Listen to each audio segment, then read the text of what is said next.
अस्सलामुअलैकुम वरहमतुल्लाहि वबरकातुहू। कैसे हैं आप सब? उम्मीद करती हूँ आप लोग अपने घरों में खैर वाफियत से होंगे। 6th क्लास हम स्टार्ट करने वाले हैं। अपना नेक्स्ट लेक्चर मैथ जो है वो पीटीबी। उससे पहले आज का पैगाम, फ़ारिग नहीं रहना। फ़ारिग नहीं रहना, अपने दिमाग को बिल्कुल भी फ़ारिग नहीं छोड़ना, क्योंकि दिमाग जो खाली होता है ना, वो शैतान का घर होता है। तो हमने शैतान को अपने घर में बसेरा करने नहीं देना, अपने दिमाग में घर नहीं बनाने देना। हमारा लेक्चर आज हम स्टार्ट करेंगे। हम पढ़ रहे थे unit number 3 factors and multiples, और आज का हमारा टॉपिक है highest common factor HCF। HCF हमने पढ़ा हुआ है, तो ज़रा हम उसको समझ लेते हैं। H for higher, C for common and F for factors, highest common factors. ठीक है, ये क्या होते हैं ये हम पढ़ेंगे, इनको मालूम कैसे करते हैं ये हम जानेंगे। सबसे पहले हमने ये बात समझ लेनी है कि अक्सर ऐसे होता है जब हम 2 या 2 से ज़्यादा डिजिट्स या नंबर्स के फैक्टर्स मालूम करते हैं, ज़्यादातर तो नंबर्स के ही करते हैं, तो क्या होता है कि कुछ फैक्टर्स उनमें कॉमन आ रहे होते हैं, एक जैसे आ रहे होते हैं। तो उन फैक्टर्स में से सबसे बड़ा फैक्टर जो होता है उसको हम हाईएस्ट कॉमन फैक्टर कहते हैं। अब इसकी मिसाल जो है वो हम अभी यहाँ पे करेंगे, एग्जाम्पल करेंगे, और इंशाल्लाह आपको इस बात की समझ आ जाएगी कि मैं कहना क्या चाह रही हूँ। सबसे पहले हम देख लेते हैं कि फॉर एग्ज़ाम्पल हमारे पास 2 नंबर्स हैं, जैसे कि 24 एंड 30। ठीक है, ये 2 नंबर हैं हमारे पास, और हमें कहा जाता है जी इसमें से इसके फैक्टर्स फाइंड करें। ठीक है, तो हम क्या करेंगे, हमारे पास 24 है। ठीक है, 24 किस किस के टेबल में आ जाता है, सबसे पहले वो देखेंगे ताकि हमें पता चले कि इसके जो कॉमन फैक्टर्स हैं वो क्या हैं। सबसे पहली बात जो मैंने आप लोगों को समझाई थी फैक्टर्स बनाते हुए वो ये थी कि जो भी कोई डिजिट या नंबर हो, 1 उसका फैक्टर ज़रूर होता है। ठीक है, 1 जो है वो सब नंबर्स का, सब डिजिट्स का फैक्टर होता है। तो हम सबसे पहले जो है वो 1 को ही लिखेंगे। ठीक है, मतलब 24 का सबसे पहला फैक्टर है 1।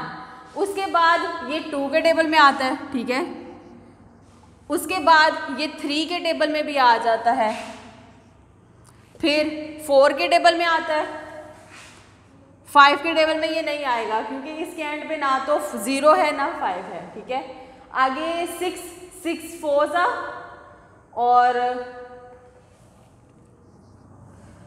उसके बाद किस टेबल में आएगा, फिर ये आएगा 8 के टेबल में। 8 3 ज़ार होता है। ठीक है, उसके बाद 12 के टेबल में आएगा,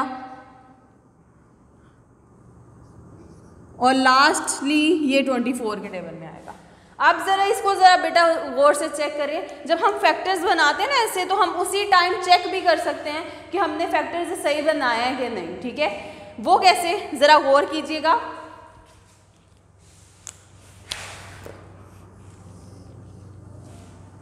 (24) 1s are 24,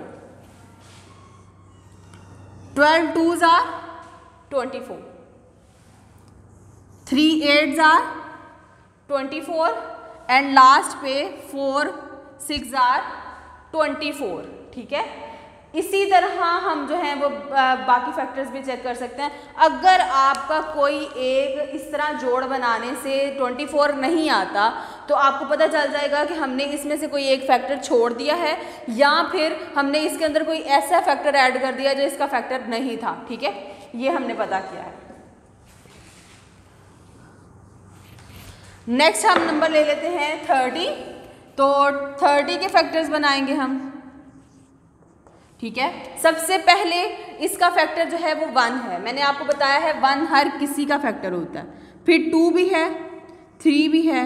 4 के टेबल में 30 आएगा, 4 के टेबल में 30 नहीं आएगा, 32 आता है। ठीक है, उसके बाद 5 के टेबल में 30 आएगा, क्योंकि 30 के लास्ट पे ये देखें 0 है, और हमने जो टेस्ट किया था तो हर वो नंबर जिसके लास्ट पे 0 या 5 था वो 5 के टेबल में आ रहा था। इसके लास्ट पे 0 है तो ये 5 के टेबल में आएगा। ये 6 के टेबल में आएगा, 6 5 ज़ा जी बिल्कुल आएगा। उसके बाद ये आएगा 6 7 के टेबल में भी नहीं आएगा, 8 के टेबल में भी नहीं आएगा, 9 के टेबल में भी नहीं आएगा, ये आएगा 10 के टेबल में। ठीक है। उसके बाद ये आएगा 15 के टेबल में और लास्टली ये आएगा 30 के टेबल में। अब ज़रा हम चेक कर लेते हैं क्या हमने फैक्टर्स सही बनाए हैं। ठीक है, 30 1s are 30, 15 2s are 30, 3 10s are 30, 5 6s are 30। मतलब हमारे फैक्टर्स बिल्कुल सही बन गए हैं। ठीक है,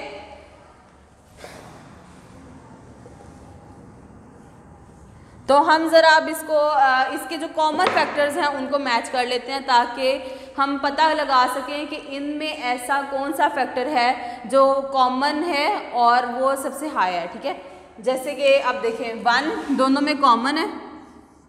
ठीक है, 1 कॉमन हो गया, 2 कॉमन हो गया, 3 भी कॉमन है। ठीक है, उसके बाद 6 कॉमन है, आगे कोई भी डिजिट कॉमन नहीं है, कोई भी जो है नंबर कॉमन नहीं है। ठीक है, अब हमारे पास कौन कौन से हैं, हमारे पास कॉमन फैक्टर्स हैं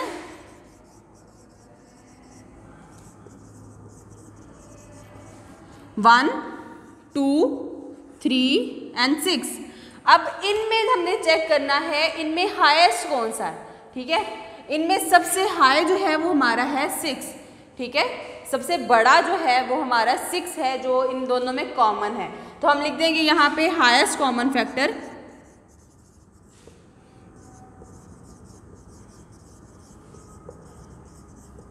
आप इसकी जगह पे HCF डायरेक्ट भी लिख सकते हो। ठीक है, HCF भी लिख सकते हो, यही उसकी शॉर्ट फॉर्म ही है, इक्वल्स टू 6।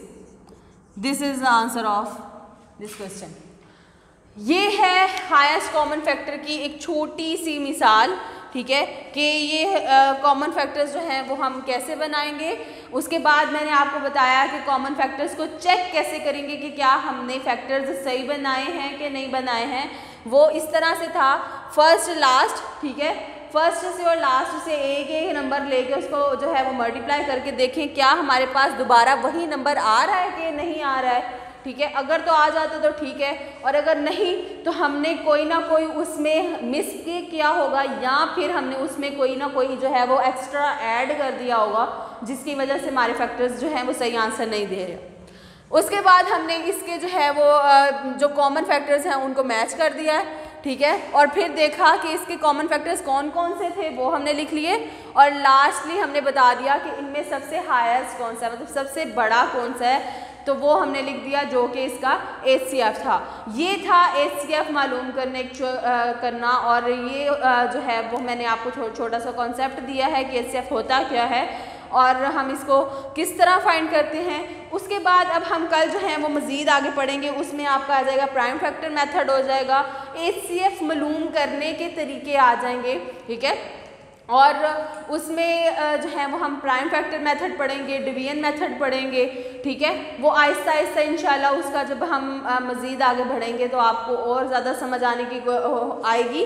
तो इससे रिलेटेड बेटा आपने क्या करना है, आपका होमवर्क ये है कि आपने मिनिमम 5 क्वेश्चन HCF के करने हैं अपनी बुक से ढूंढ के। ठीक है, बुक से ढूंढने हैं। मैं आप लोगों को थोड़ा सा आइडिया दे देती हूँ।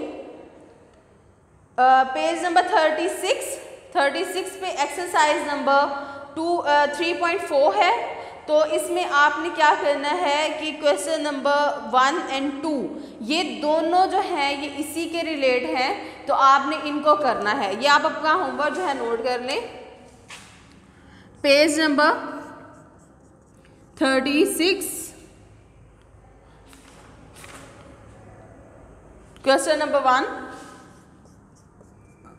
एंड 2 ये 2 क्वेश्चन हैं जो आपने जो है वो सॉल्व करने हैं।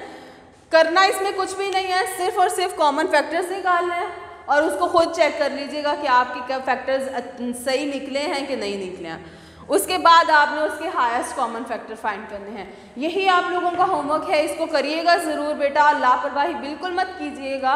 ठीक है, जब आप इसकी प्रैक्टिस करेंगे तो आपको बहुत अच्छे से समझ आ जाएगी। उम्मीद करती हूँ आप लोग ज़िम्मेदारी के साथ अपना काम करेंगे। अपना ख्याल रखिएगा बहुत सा। अस्सलामु अलैकुम वरहमतुल्लाहि वबरकातुहू।